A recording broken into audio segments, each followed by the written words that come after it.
നമസ്കാരം, ഞാൻ ബിജു തച്ചേരൽ. ഞാനിപ്പോൾ നിൽക്കുന്നത് മാരാമണ്ണ ചരിത്ര പ്രസിദ്ധമായ മാരാമൺ മാർത്തോമ ദേവാലയത്തിൻ്റെ മുമ്പിലാണ്.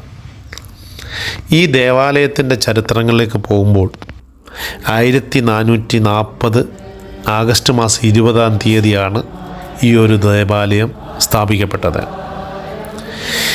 ഇതിൽ നിന്നിരുന്ന ആചാരങ്ങളും അനുഷ്ഠാനങ്ങളും വേദപുസ്തക ഉപദേശങ്ങൾക്കെതിരായി അല്ലെങ്കിൽ വേദപുസ്തക ഉപദേശങ്ങൾക്കെതിരമായി സഭയിലുണ്ടായിരുന്ന ഉപദേശങ്ങൾക്കെതിരായി 1796-1845 കാലഘട്ടങ്ങളിൽ ജീവിച്ചിരുന്ന മാരാമൺ പാലക്കുന്നത്ത് കുടുംബാംഗമായ അബ്രഹാം മൽപ്പാനച്ചൻ ഇതിനു മുമ്പിലുണ്ടായിരുന്ന മുത്തപ്പൻ്റെ പ്രതിമ എടുത്ത് കിണറ്റിലേക്ക് വലിച്ചെറിയുകയും അവിടെ നിന്നും നേരിട്ട് വിശുദ്ധ കുർബാന അനുഷ്ഠിക്കുവാനുമായി ദേവാലയത്തിൽ കടന്നു ചെല്ലുകയും അവിടെ ഉണ്ടായിരുന്ന സുറിയാനി ഭാഷയിലുണ്ടായിരുന്ന തക്സ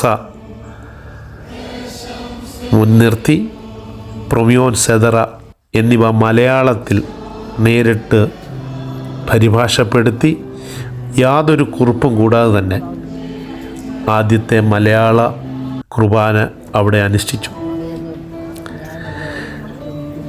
ഈ സഭയിലുണ്ടായിരുന്ന ഉപദേശങ്ങൾക്കെതിരായി പോരാടിയ സഭാ നേതാവ് എന്നുള്ള ബഹുമതി ഇദ്ദേഹത്തിനുണ്ട്.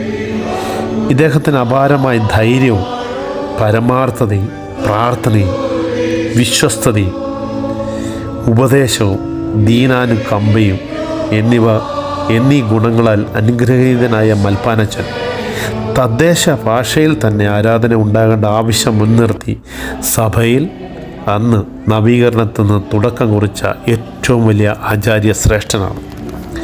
അതിനുശേഷം ഉണ്ടായിരുന്ന തീത്തൂസ് പ്രഥമൻ, മാത്യൂസ് മാർ അത്താന്യോസ്യോസ്, തീത്തൂസ് ദ്വിതീയൻ, തോമസ് മാർ അത്താന്യോസ്യോസ് എന്നിവർ സഭയെ ഭൗതികമായ വസ്തുക്കൾ നഷ്ടപ്പെട്ടപ്പോഴും ആത്മീയമായി ആത്മീയതയുള്ള സമ്പത്ത് നഷ്ടപ്പെടാതെ സഭയെ ചൈതന്യവർത്തമാക്കിയ ആചാര്യ ശ്രേഷ്ഠന്മാരാണ് ഇവരെല്ലാവരും.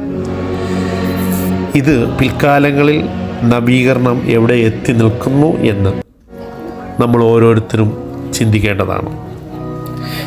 ഈ സഭയുടെ ഈ ദേവാലയത്തിൻ്റെ ഭാഗം മാത്രമാണ് 1440 സ്ഥാപിതമായിട്ട് ഇപ്പോഴും ഉള്ളത്. ഏകദേശം 585 വർഷങ്ങളോളം പഴക്കമുള്ള ഈ ഒരു കെട്ടിടം പിൽക്കാലങ്ങളിൽ ഇതിൻ്റെ കുറച്ചുള്ള ഭാഗങ്ങൾ ഇടിഞ്ഞു പോയെങ്കിലും അത് നവീകരിച്ചുകൊണ്ട് സഭയെ നവീകരിക്കുന്ന പോലെ നവീകരിച്ചുകൊണ്ട് മുൻപോട്ട് പോയിക്കൊണ്ടിരുന്നു.